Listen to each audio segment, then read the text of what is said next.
Hey guys, JH. Welcome to Practice Tea. Okay, just following on from yesterday, a few of those things that I put in play yesterday.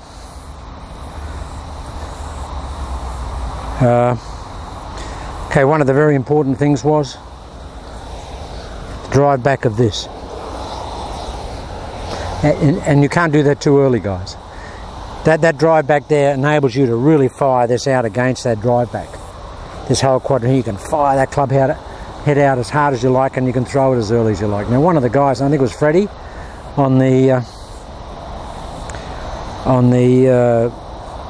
channel this morning in one of the posts, said that he's always sort of tossed the club away a little bit, thrown it away and hit the ball fat. And he's doing it more with the Davinci. Well, what I would suggest, Freddie and guys, that if that is, and because he was saying he was trying to hit the fourth ball back here, but by trying to hit the fourth ball back here, he was digging it in the ground. Now, Freddie, and for you guys out there, think about this. If I take the club back here and I try and hit the fourth ball back there, and this hasn't moved, that club is just going to completely overtake this arm and not be able to apply any of the stored energy, because there's nothing pulling it into. I've got nothing to hit against because this hasn't moved. But if I go back here for the fourth ball here and I'm pushing back to here, you've got to have this active. You've got to have something to hit against. That's the whole point of this. You must have something to hit against. This side's coming back at you and this side's going towards it. It's like a dunching action. It's like a dunching action. So everything's coming together. This is coming back and this is coming forward into it. So Freddie, if you're just trying to hit the fourth ball and you're doing that, yeah, it'll get in the ground. I do that. If I just tried to hit the fourth ball back there and I didn't have any of this moving, that's probably what I'd do. Because there's nothing to pull you forward and there's nothing to keep. You've got to have some loading coming into the ball. You can't have that. We don't want that going into the ball. We want to arrive at the golf ball in that position, straight line. We don't want to arrive in here like that, hands forward, and we certainly don't want to arrive at the ball like that. So I would say to you, Freddie, and for any of the other guys that have had similar problem, if you're trying to hit back there, you've been hitting it fat and you've been exacerbating the throwaway that you may have had before, then I would say it's because you've just got no lead here. So I can't throw that away so much that the club will go into the ground there, because I'm getting pulled towards it. I'm firing towards it into this side here, if you can understand that. And that's not easy to conceptualize. And going forward, I'll do a better job of explaining that. But just specifically for that problem there, I think that all emanates from this, in that we're basically we're getting to here, we're folding, and we're just doing that. This is just totally dormant. Can't have that. I'd hit the ball fat from there too. So what you've got to do is, once we've set it, and bear in mind and remember that we have to, and I'm guilty on occasions when I do this, because I'm thinking and I'm not really structuring myself. But guys, one of the things you have to do, and one of the major structural portals of the golf swing, is that this lead side must be in a dominant position at address. It's got to be sort of centered here, so that we can just turn away from it and onto it and into it here, and then we just push this way. This just pushes back. See it? Now that immediately will fire that club at the ball and release all that angle build up there, but it won't release it early, and it won't release it into the ground. No way will it do that. So for Freddie and for any of the other guys that were experiencing that problem, this is so important, guys. It's here.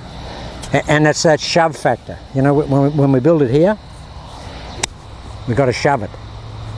Now also on the video, If you stop frame any of this stuff, any of these drills, it's going to look horrible.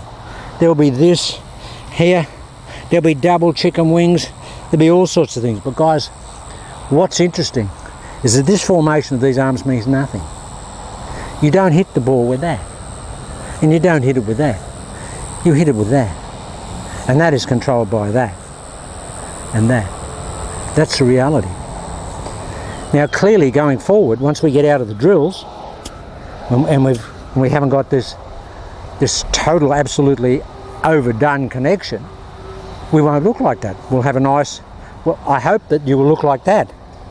This will be nice and straight, and you'll have that post impact.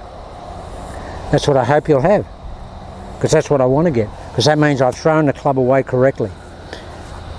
But don't worry about what you look like. Now, that would look horrible if you did that on stop frame. I'm in here, but that's a beautiful shot. That's a pristine, crisp golf shot. And it's a pristine feeling when you hit it.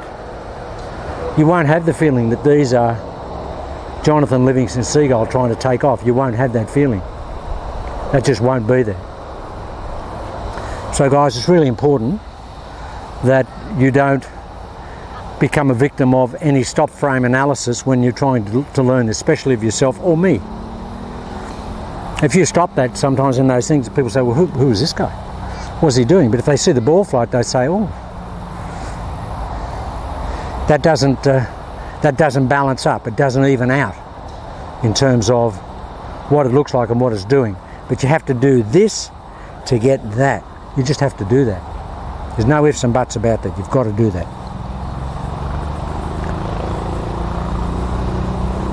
Yeah, so they're just points that I wanted to elaborate on, guys. What was interesting, I spoke to Lee Como yesterday, which I said to you, I think on yesterday's, I spoke to him about 2.5 hours on Skype. And he made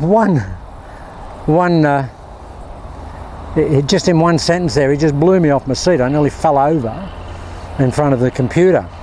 Because he said that he had a period some time back where he really got the flow of his body going, and it was really loose in all his connecting tissue in the body, totally lubricated, and he got the club going faster and faster and faster, to the extent that he got up to 157 miles an hour with a driver in terms of speed. 157 miles an hour.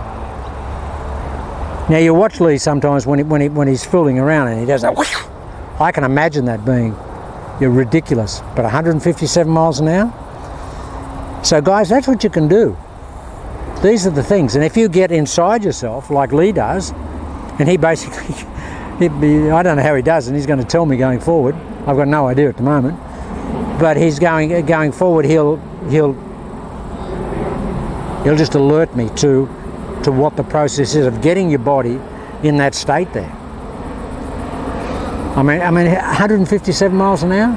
The only time I've ever heard that exceeded was, and we don't know if it's true or not, but I had spent a little bit of time with the guy that was in the Guinness Book of Records for years, having the longest carry, 473 yard carry with a 43-inch driver, and that was Jack Ham from Colorado.